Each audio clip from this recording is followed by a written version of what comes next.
ಎಲ್ರಿಗೂ ನಮಸ್ಕಾರ. ನಾನು ಗಿರೀಶ್ ಮಠಣ್ಣವರ್. ನಿನ್ನೆ ರಿಪಬ್ಲಿಕ್ ಟಿವಿ ಕನ್ನಡದಲ್ಲಿ ಒಂದು ತುಂಬಾ ಒಳ್ಳೆಯ ಇನಿಷಿಯೇಷನ್ ತಗೊಂಡಿದ್ದಾರೆ ಟಿವಿ ಚಾನೆಲ್ ಅವರು.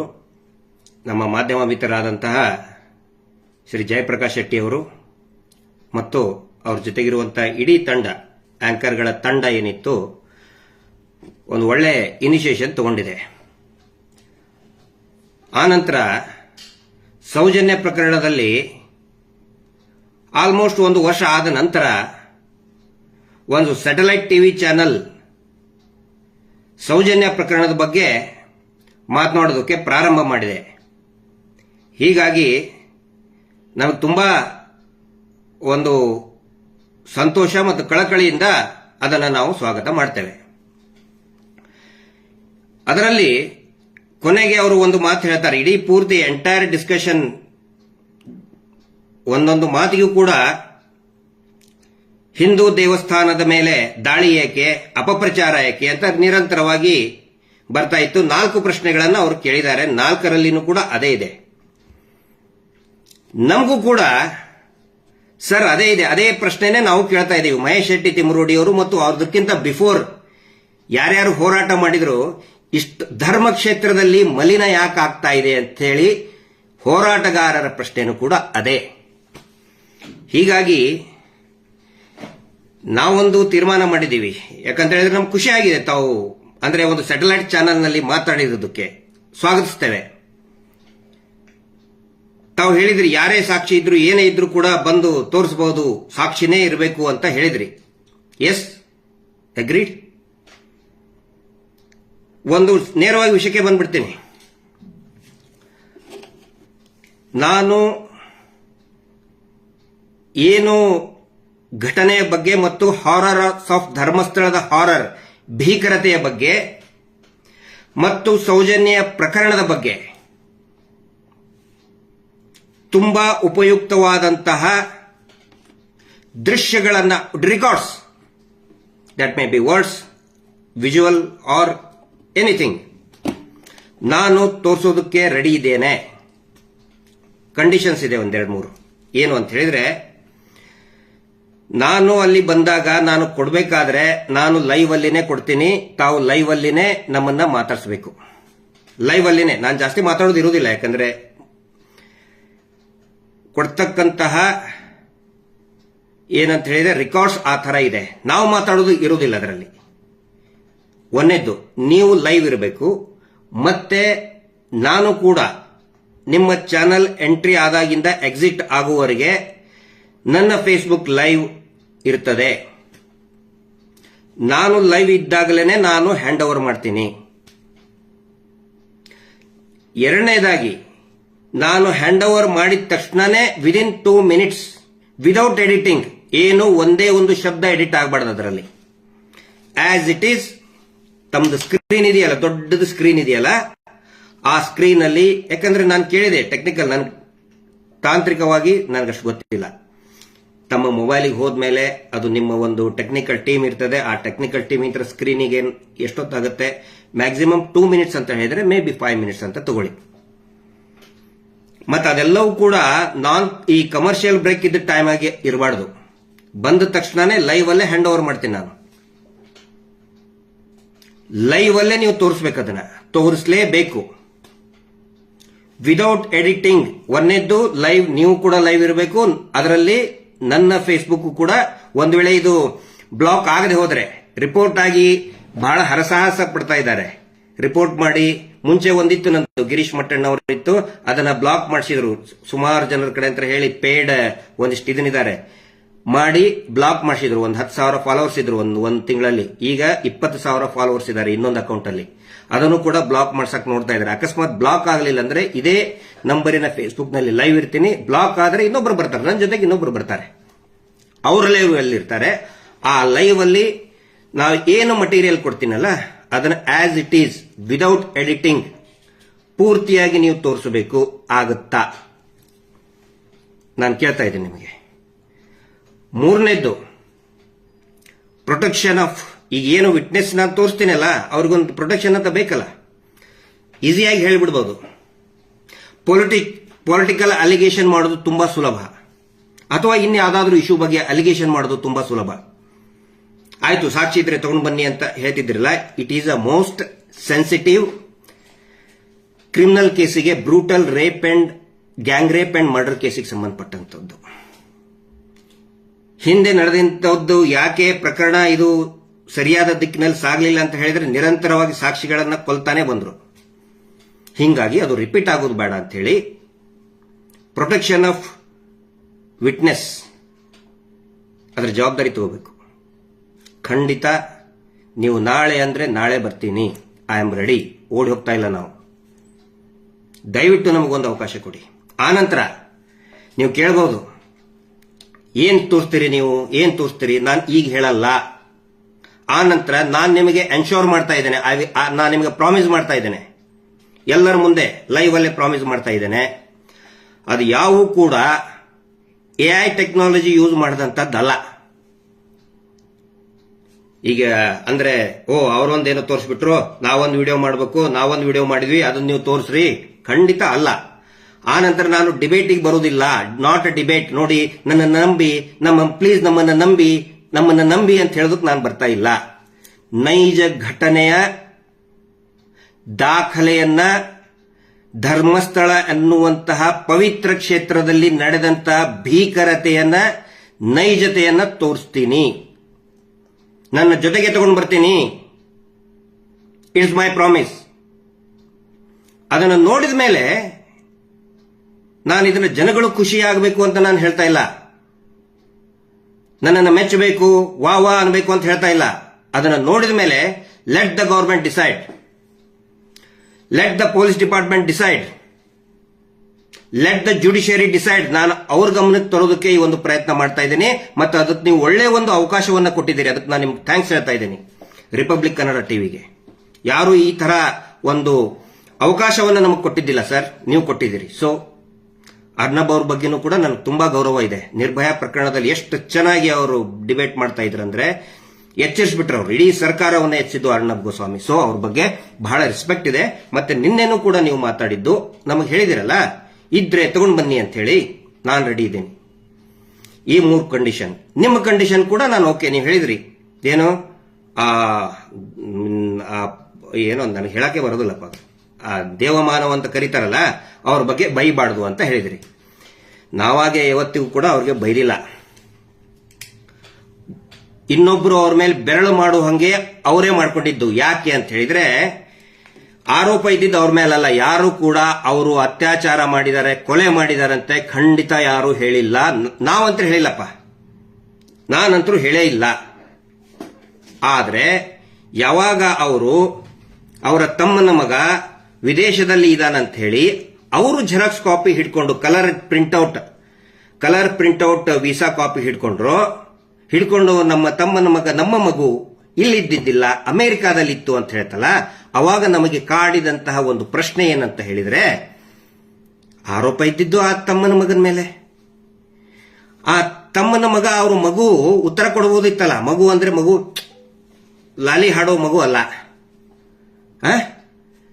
ಮೈನಿಂಗ್ ಕಂಪನಿ MD ಆಗಿ 2009 ನಲ್ಲಿ he was the MD of a mining company. ಅಲ್ಲೇ ಕೂತ್ಕೊಂಡು ಒಂದು ವಿಡಿಯೋ ಮಾಡ್ಕೊಂಡು ಹೇಳ್ಬಹುದಾಗಿತ್ತಲ್ಲ, ಅಕಸ್ಮಾತ್ ಇದ್ದರೆ, ಅಲ್ಲೇ ಇದ್ದಿದ್ದರೆ ಒಂದು ವಿಡಿಯೋ ಮಾಡ್ಕೊಂಡು ಹೇಳ್ಬಹುದಾಗಿತ್ತಲ್ಲ. ಆಯ್ತಪ್ಪ, ಅವರ ತಂದೆ ಹೇಳ್ಬಹುದಾಗಿತ್ತಲ್ಲ, ತಂದೆ ಯಾಕೆ ಬರಲಿಲ್ಲ? ಇವರು ಮುಂದೆ ಬಂದು ಜೆರಾಕ್ಸ್ ಕಾಪಿ ಹಿಡ್ಕೊಂಡು ಕಲರ್ ಪ್ರಿಂಟ್ಔಟ್ ಹಿಡ್ಕೊಂಡಿದ್ದಕ್ಕೆ ಎಲ್ಲರೂ ಅವ್ರನ್ನ ಪ್ರಶ್ನೆ ಮಾಡ್ತಾ ಇದ್ದಾರೆ. ಇಲ್ಲಿ ಇನ್ನೊಂದು ಡೆವಲಪ್ಮೆಂಟ್ ನಡೀತದೆ. ಇವರು ತಂದೆಯವರು ಹೋಗ್ತಾರೆ CBI, ದಯವಿಟ್ಟು ನೋಡಿ ಇದನ್ನ. CBI ಕಚೇರಿಯಲ್ಲಿ ಹರ್ಷೇಂದ್ರ ಕುಮಾರ್, ನಾನು ಹೇಳ್ತಾ ಇಲ್ಲ, ಅವಾಗ ಬಂದಂತಹ ಪತ್ರಿಕಾ ವರದಿ, ಮಾಧ್ಯಮದವರು ವರದಿ ಮಾಡಿದಂತದ್ದು, ದಯವಿಟ್ಟು ನೋಡಿ. CBI ಕಚೇರಿಯಲ್ಲಿ ಹರ್ಷೇಂದ್ರ ಕುಮಾರ್ ವಿದ್ಯಾರ್ಥಿನಿ ಸೌಜನ್ಯ ಪ್ರಕರಣ, ಅಲ್ಲಿನೂ ಕೂಡ ಏನ್ ಹೇಳ್ತಾರೆ ಇವರು, ಅಲ್ಲಿನೂ ಕೂಡ ಧರ್ಮಸ್ಥಳಕ್ಕೆ ಅವಮಾನ ಮಾಡಬೇಡಿ ಅಂತ ಹೇಳ್ತಾರೆ. ಇಲ್ಲಿ ಅವರು ಹೋಗಿದ್ದು ಅವರ ಮಗನ ದಾಖಲೆಗಳನ್ನು ಕೊಡೋದಕ್ಕೆ ಹೋದ್ರು ಅಂತ ಈ ವರದಿ ಇದೆ. ಅದರಲ್ಲಿಯೂ ಕೂಡ ಸಾಕಷ್ಟು ವಿಷಯಗಳು ಪ್ರಶ್ನೆ ಮಾಡಿದ್ದಾರೆ. ಇಲ್ಲಿ ನೋಡಿ, ಆರೋಪ ಇರುವುದು ಆ ಮಗನ ಮೇಲೆ, ಸಿಬಿಐಗೆ ಹೋಗೋದು ಅವರ ಅಪ್ಪ, ಸಾರ್ವಜನಿಕರ ಮುಂದೆ ಡಿಸ್ಪ್ಲೇ ಮಾಡೋದು ಅವ್ರ ದೊಡ್ಡಪ್ಪ. ಯಾಕೆ ಅವ್ರ ದೊಡ್ಡಪ್ಪ? ಅವರು ಪೂಜ್ಯರು ಅಂತ ಕರೆಸ್ಕೊಂಡಂತವ್ರು, ಇಡೀ ಲಕ್ಷಾಂತರ ಕೋಟ್ಯಾಂತರ ಜನರ ಭಕ್ತರ ಒಂದು ಗೌರವಕ್ಕೆ ಪಾತ್ರರಾದಂತವರು, ಅವ್ರ ಮೇಲೆ ಆರೋಪನೇ ಇಲ್ಲ. ಅವರು ಯಾಕೆ ಹಿಡ್ಕೊಂಡು ತೋರಿಸಿದ್ರು? ಇಲ್ಲಿ ಅವರ ತಮ್ಮ ಸಿಬಿಐ ಆಫೀಸಿಗೆ ಹೋಗ್ತಾರೆ. ಆನಂತರ ನಿನ್ನೆ ನೀವು ಚರ್ಚೆ ಮಾಡಿದ್ರಿ, ಎನ್ಕ್ವೈರಿ ಮಾಡಿದ್ರು, ಒಂದೆಲ್ಲ ಎನ್ಕ್ವೈರಿ ಮಾಡಿದ್ರು. ಅವ್ರ ತಂದೆ ಹೋಗಿದ್ದಾರೆ ಸರ್ ಸಿಬಿಐ ಆಫೀಸಿಗೆ, ಪೇಪರ್ ರಿಪೋರ್ಟ್ ಇದೆ. ಹಿಂಗಾಗಿ ಅವರೇ ಸ್ವತಃ ಆ ಒಂದು ಸಮಸ್ಯೆ ಅಥವಾ ಗೊಂದಲಕ್ಕೆ ಅವರೇ ಸಿಕ್ಕಾಕೊಂಡಿದ್ದಾರೆ. ಅವರು ಬರಲಿಲ್ಲ ಅಂದ್ರೆ ಅವ್ರ ಹೆಸರು ಯಾರು ತಗೊಳ್ತಾನೆ ಇರಲಿಲ್ಲ. ಅವರೇ ಬಂದು ಮತ್ತೆ ಒಂದ್ಸಗೆ ನಮಗೆ ಕೇಳೋದು, ನಮಗೆ ಬೈಯೋದು ಸರಿ ಅಲ್ಲ. ಇದನ್ನೆಲ್ಲ ಪ್ರಯತ್ನ ಯಾಕೆ ಖಂಡಿತ ನಾನು ಡಿಸ್ಕಷನ್ಗೆ ಬಂದ್ರೆ ಅವರಿಗೆ ಖಂಡಿತ ನಾನು ಹೆಸರೇ ತಗೊಳ್ಳೋದಿಲ್ಲ. ನಿಮ್ಮ ಕಂಡೀಷನ್ ಅದು, ಐ ಆಮ್ ಓಕೆ, ನಾವು ಒಪ್ಕೋತೇನೆ. ನಿಮ್ಮ ಕಂಡೀಷನ್ಗೂ ಕೂಡ ನಾವು ಓಕೆ. ನನ್ನ ಕಂಡೀಷನ್ಗೆ ದಯವಿಟ್ಟು ತಾವು ಕೂಡ ಒಪ್ಕೊಳ್ಳಿ. ಇಲ್ಲಾಂದ್ರೆ ಏನಾಗುತ್ತೆ, ನೀವು ಓಪನ್ ಆಗಿ ಹೇಳ್ಬಿಟ್ರಲ್ಲ ನಿಮ್ಮ ಹತ್ರ ಏನು ಇಲ್ಲ, ಅಪಪ್ರಚಾರ ಮಾಡ್ತೀರಿ, ಜನ ಸುಮ್ಮನೆ ತಪ್ಪು ತಿಳ್ಕೊತಾರೆ ನಮ್ಮನ್ನ. ಆಕ್ಚುಲಿ ಟಿವಿ ಚಾನೆಲ್ ನಲ್ಲಿ ಹೇಳೋದ್ರಿಂದ ಏನು ಪ್ರಯೋಜನ ಇಲ್ಲ. ಒಂದು ವೇಳೆ ನಿಮ್ಮ ಚಾನೆಲ್ ಮುಖಾಂತರ ನ್ಯಾಯಾಂಗದ ಕಣ್ಣು ತೆರೀತು ಅಂತ ಹೇಳಿದ್ರೆ, ಪೊಲೀಸ್ ಇಲಾಖೆ ಕಣ್ಣು ತೆರೀತು ಅಂತ ಹೇಳಿದ್ರೆ, ಇದಕ್ಕಿಂತ ದೊಡ್ಡ ಕಾಂಟ್ರಿಬ್ಯೂಷನ್ ರಿಪಬ್ಲಿಕ್ ಕನ್ನಡಕ್ಕಿಂತ ದೊಡ್ಡ ಕಾಂಟ್ರಿಬ್ಯೂಷನ್ ಯಾವುದೂ ಇರಲ್ಲ. ಅದ್ರ ಸಲುವಾಗಿ ನಾನು ನಿಮ್ಗೆ ಹೇಳ್ತಾ ಇದ್ದೀನಿ, ಪ್ಲೀಸ್ ನಾನು ನಿಮಗೆ ಆಫರ್ ಮಾಡ್ತಾ ಇದ್ದೇನೆ. ನಾನೇನು ಆಫರ್ ಮಾಡ್ತಾ ಇದ್ದೇನೆ? I am offering my time and my space, digital space. ನನ್ನಲ್ಲಿರುವಂತಹ ಡಿಜಿಟಲ್ ಸ್ಪೇಸ್ ಅನ್ನ ನಿಮ್ದು ದೊಡ್ಡ ಡಿಜಿಟಲ್ ಸ್ಪೇಸ್ ಇದೆಯಲ್ಲ ಅದಕ್ಕೆ ಕೊಡ್ತಾ ಇದ್ದೀನಿ. ಮತ್ತೆ ನಾನು ನಿಮ್ಗೆ ರಿಕ್ವೆಸ್ಟ್ ಮಾಡ್ಕೋತಾ ಇದ್ದೀನಿ, ಚಾಲೆಂಜ್ ಮಾಡ್ತಾ ಇಲ್ಲ. ಕೆಲವೊಬ್ರು ಹೇಳಿದ್ರು ಗಿರೀಶ್ ಮಟ್ಟಣ್ಣ ಅವ್ರ ಚಾಲೆಂಜ್. ನಾನು ಯಾವತ್ತಿಗೂ ಕೂಡ ಇದುವರೆಗೂ ಯಾರಿಗೂ ಚಾಲೆಂಜ್ ಮಾಡಿಲ್ಲ. ಸೌಜನ್ಯ ಪ್ರಕರಣದಲ್ಲಿ ಮಾಡೋದು ಇಲ್ಲ. ಚಾಲೆಂಜ್ ಮಾಡಿದರೆ ಅಹಂಕಾರ ಆಗುತ್ತೆ. ನಾವು ಹೇಳಿದ್ದೇ ಸರಿ, ಇದುವರೆಗೂ ಕೂಡ ನಾವು ಹೇಳಿದ್ದೇ ಸರಿ ಅಂತ ನಾನು ಸುಮ್ಮನೆ ಬೊಗಳೆ ಬಿಟ್ಟಿಲ್ಲ. ಪ್ರತಿಯೊಂದನ್ನು ಕೂಡ ದಾಖಲೆಯ ಆಧಾರದ ಮೇಲೆ ಮಾತಾಡಿದ್ದೇನೆ. ಅದಕ್ಕೆ ದಯವಿಟ್ಟು ರಿಪಬ್ಲಿಕ್ ಟಿವಿಯ ಸ್ನೇಹಿತರು, ನಮ್ಮ ಏನು ಜಯಪ್ರಕಾಶ್ ಶೆಟ್ಟಿ ಅವರು ಹೇಳಿದ್ದಾರೆ, ಅವರ ಆಹ್ವಾನವನ್ನ ಸಂಪೂರ್ಣವಾಗಿ ನಾನು ಒಪ್ಕೊಂಡಿದ್ದೇನೆ. ಮತ್ತೆ ರಿಯಲ್ ಸ್ಟಫ್ ತಗೊಂಡು, ಒಂದು ವೇಳೆ ಅದೇನಾದ್ರು ರಿಯಲ್ ಸ್ಟಫ್ ಇರಲಿಲ್ಲ ಅಂತ ಹೇಳಿದ್ರೆ ಹಿಗ್ಗಾಮಗ್ಗ ಹೋಗಿರಿ. ನನ್ನಲ್ಲೇ ನಿಮ್ಮ ಸ್ಟುಡಿಯೋದಲ್ಲೇ ನಿಮ್ಮ ಮುಂದೆ ಕುಂದಿಸ್ತಿದ್ದೀನಿ. ಕುತ್ಕೊಂಡವನ್ನ ಎಬ್ಸಕ್ ಹೇಳಿ, ನನಗೆ ಹೇಳಕ್ ಹೇಳಿ, ಎತ್ಕೊಳ್ರಿ ಅಂತ ಹೇಳಿ ಎದ್ದು ನಿಲ್ಲಿಸಿ ನನಗೆ ಹಿಗ್ಗಾಮುಗ್ಗ ಹೋಗಿರಿ ಜಯಪ್ರಕಾಶ್ ಶೆಟ್ಟಿ ಅವರೇ, ಮತ್ತು ನಿಮ್ಮ ಎಲ್ಲಾ ಆಂಕರ್ಗಳು ಸೇರಿ ಹಿಗ್ಗಾಮುಗ್ಗ ಹೋಗಿರಿ. ಒಂದು ವೇಳೆ ಅದು ನೈಜ ಚಿತ್ರಣ, ಭೀಕರತೆಯ ನೈಜ ಚಿತ್ರಣ ತೋರಿಸದೆ ಹೋಗಿದ್ರೆ, ಆರ್ಟಿಫಿಷಿಯಲ್ ರಿಮೇಕ್ ಆಗಿದ್ರೆ, ಎಐ ಟೆಕ್ನಾಲಜಿ ಯೂಸ್ ಮಾಡಿದ್ರೆ ಎಬ್ಬಸ್ ನಿಂದ್ರಿಸಿ ಹೋಗಿರಿ ನನಗೆ. ಅಷ್ಟು ವೆರಿ ಟ್ರೂ ನೈಜ ಚಿತ್ರಣವನ್ನ ನಿಮ್ಮ ಮುಂದೆ ಹಿಡಿತಾ ಇದ್ದೀನಿ. ಓಕೆನಾ? ಎಸ್ ಅಂತ ಹೇಳಿ ವೇಟ್ ಮಾಡ್ತಾ ಇದ್ದೀನಿ. ಆನಂತರ ಅನೇಕ ಜನ ಬೈತಾ ಇದ್ದಾರೆ, ಹೇ ಹಂಗ್ ಮಾಡಿದ್ರು. ದಯವಿಟ್ಟು ಯಾರು ಕೂಡ ಟಿವಿ ಚಾನಲ್ಗೆ ಬೈಬೇಡಿ. ನನ್ನ ಅಭಿಪ್ರಾಯ ಇದು. ಜರ್ನಲಿಸ್ಟು ತುಂಬಾ ಚೆನ್ನಾಗಿ ನಿನ್ನೆ ನನಗೆ ಎಷ್ಟು ಖುಷಿ ಆಯ್ತು ಅಂತ ಹೇಳಿದ್ರೆ, ನೋಡಿ, ಸೌಜನ್ಯ ಫೋಟೋ ತೋರಿಸಿದ್ದೆ ನಮಗೊಂದು ಅಭಿಮಾನ. ಹೌದು, ಆ ಮಗಳದು ಯಾರು ಸ್ಯಾಟಲೈಟ್ ಟಿವಿ ಚಾನೆಲ್ ನಲ್ಲಿ ನ್ಯಾಯ ಸಿಗಲೇಬೇಕು ಅಂತ ತೋರಿಸಲಿಲ್ಲ, ರಿಪಬ್ಲಿಕ್ ಟಿವಿ ತೋರಿಸಿದ್ದಾರೆ. ಯೂಟ್ಯೂಬ್ ನಲ್ಲಿ ಸುಮಾರು ಬಂದಿದೆ. ಥ್ಯಾಂಕ್ಸ್. ಅಂದ್ರೆ ಈ ಹೋರಾಟ ನಿಂತಿದ್ದೆ ಯೂಟ್ಯೂಬ್ ಚಾನೆಲ್ಗಳಿಂದಾನೆ. ಪೇಜ್ಗಳು, ಇಂಟರ್ನೆಟ್ ಪೇಜಸ್ ಏನೇನಿರ್ತದಲ್ಲ, ಇನ್ಸ್ಟಾ, ಫೇಸ್ಬುಕ್, ಅವರಿತರ. But for the first time ಒಂದು ಟಿವಿ ಚಾನಲ್, ಒಂದು ಸ್ಯಾಟಲೈಟ್ ಚಾನಲ್ ಗಟ್ಟಿಯಾಗಿ ನಾವು ನ್ಯಾಯ ಕೊಡ್ತೀವಿ ಅಂತ ಹೇಳಿದಾರಲ್ಲ, ಅದ್ರ ಸಲುವಾಗಿ ಹೇಳ್ತಾ ಇದ್ದೀನಿ, ದಯವಿಟ್ಟು take care of the protection of the witness. ಎಲ್ಲರದ್ದು ನಾನು ಹೇಳ್ತಾ ಇಲ್ಲ. ಆಮೇಲೆ ನಾನು ನಿಮ್ಮ ಹತ್ರ ಬಂದ ಇಡೀ ಪ್ರಕರಣದ್ದೆಲ್ಲ ಹೇಳ್ತಾ ಇಲ್ಲ, ಓನ್ಲಿ ಒಂದು ಸಣ್ಣ ತುಣುಕು ಹೇಳ್ತಾ ಇದ್ದೀನಿ. ಓನ್ಲಿ ಒಂದು small portion, very small portion of the horror at the place called Dharmasthala original ತೋರಿಸ್ತಾ ಇದ್ದೀನಿ.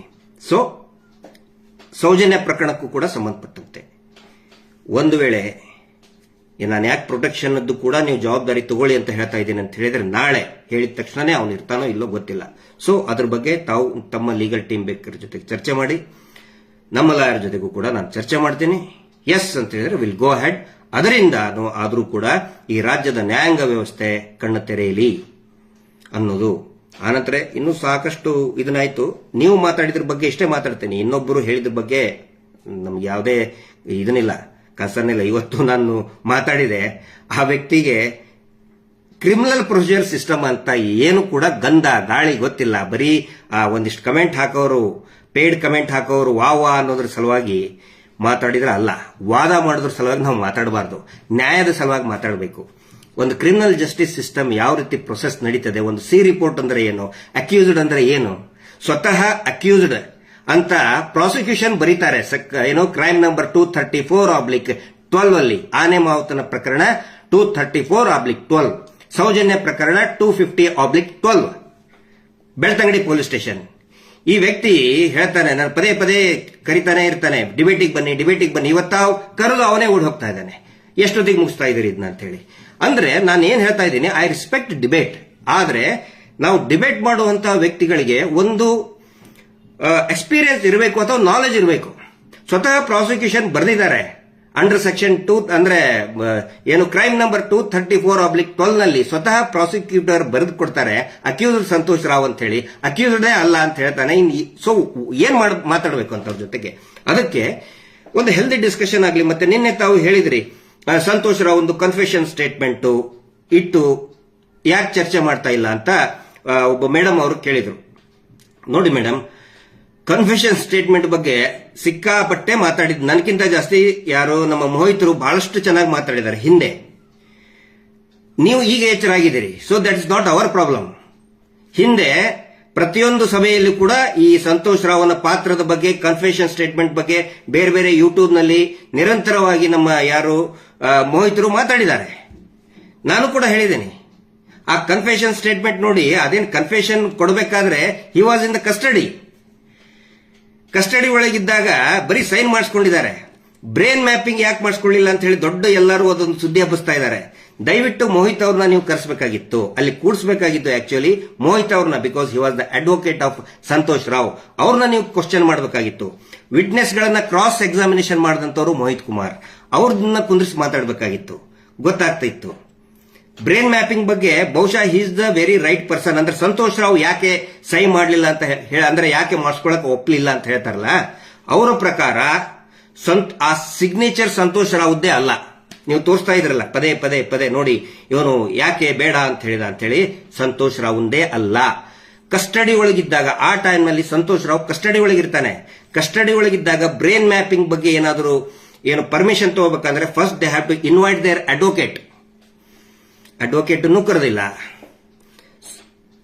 ಮೋಹಿತರು ಹೇಳೋ ಪ್ರಕಾರ, ಅವರ ವಕೀಲರು ಅಡ್ವೊಕೇಟ್ ಹೇಳೋ ಪ್ರಕಾರ ಅದು ಸಂತೋಷನ ಸಿಗ್ನೇಚರೇ ಅಲ್ಲ. ಅದನ್ನ ಚರ್ಚೆ ಆಗಬೇಕು ಅಂತ ಹೇಳಿದ್ರೆ ಕನ್ಸರ್ನ್ ಅಡ್ವೊಕೇಟ್ ಯಾರಿದ್ದಾರೆ ಅವ್ರನ್ನ ಕುದುರಿಸ್ಕೊಂಡು ಮಾತಾಡಬೇಕಾಗಿತ್ತು. ಇದ್ರೆ ಇನ್ನೂ it would have been a very healthy. ನೀವು ಅವ್ರನ್ನ ಯಾಕೆ ಕರೆದ್ರಿ, ಇವ್ರನ್ನ ಯಾಕೆ ಕರೆದಿ, ದಟ್ಸ್ ನಾಟ್ ಮೈ ರೈಟ್. ನೀವು ಯಾರನ್ನಾದ್ರೂ ಕರೀರಿ, ಆದ್ರೆ ಪ್ರಾಪರ್ ಪರ್ಸನ್ ಅನ್ನ ಕರೆಸಿ ಮಾತಾಡಬೇಕಾಗಿತ್ತು. ಇನ್ನು ಸುಮಾರು ವಿಷಯ ಇದೆ ಅದ್ರ ಬಗ್ಗೆ ಹೇಳೋದಕ್ಕೆ, ಯಾಕಂದ್ರೆ ನಿನ್ನೆ ಬಗ್ಗೆ ಅದನ್ನು ಕೂಡ ಬೇಕಾದ್ರೆ ನಾ ಬಂದಾಗ ಮಾತಾಡ್ತೀನಿ, ವಿಶ್ಲೇಷಣೆ ಮಾಡ್ತೀನಿ. ಬಟ್ ಮೇನ್ ಇರೋದು ನಾನು ಚರ್ಚೆ, ಹರಟೆ, ಡಿಬೇಟ್ ನೋ, ಅದಕ್ಕೆ ಬೇಡ. ನಾನು ಬರೋದು ಒನ್ಸ್ ಅಗೇನ್ ಐ ರಿಪೀಟ್, ನಾನು ತಗೊಂಡು ಬಂದಂತಹ ಮಟೀರಿಯಲ್ ಏನಿದೆ, ದ ಒರಿಜಿನಲ್ ಸ್ಟಫ್ ಏನಿದೆ, ಅದನ್ನ ನಾನು ಲೈವ್ ಅಲ್ಲೇ ಕೊಡ್ತೀನಿ. ಲೈವ್ ಅಲ್ಲೇ ಪೂರ್ತಿ ರಿಸೀವ್ ಮಾಡ್ಕೋಬೇಕು. ಅಟ್ ದ ಸೇಮ್ ಟೈಮ್ ನಾನು ಕೂಡ ನನ್ನ ಫೇಸ್ಬುಕ್ ಅಲ್ಲಿ ಲೈವ್ ಅಲ್ಲಿ ಇರ್ತೀನಿ. ಮತ್ತೆ ಒಂದೇ ಒಂದು ಶಬ್ದವೂ ಕೂಡ ಎಡಿಟ್ ಆಗೋ ಹಂಗಿಲ್ಲ, ಕೊಟ್ಟ ತಕ್ಷಣನೇ ಸ್ಕ್ರೀನ್ ನಲ್ಲಿ ಬರಬೇಕು. No editing. Protection of the witness. ಇಷ್ಟಾದ್ರೆ ಖಂಡಿತ ಬರ್ತೀನಿ. ಹೆಂಗಿದೆ offer? It's a request, not a challenge. ಹ್ಞೂ ಅಂತೀರಾ? ಹ್ಞೂ ಅಂತೀರಾ? ವೇಟ್ ಮಾಡ್ತಾ ಇದ್ದೀನಿ. Justice for Soujanya. ನಮಸ್ತೆ.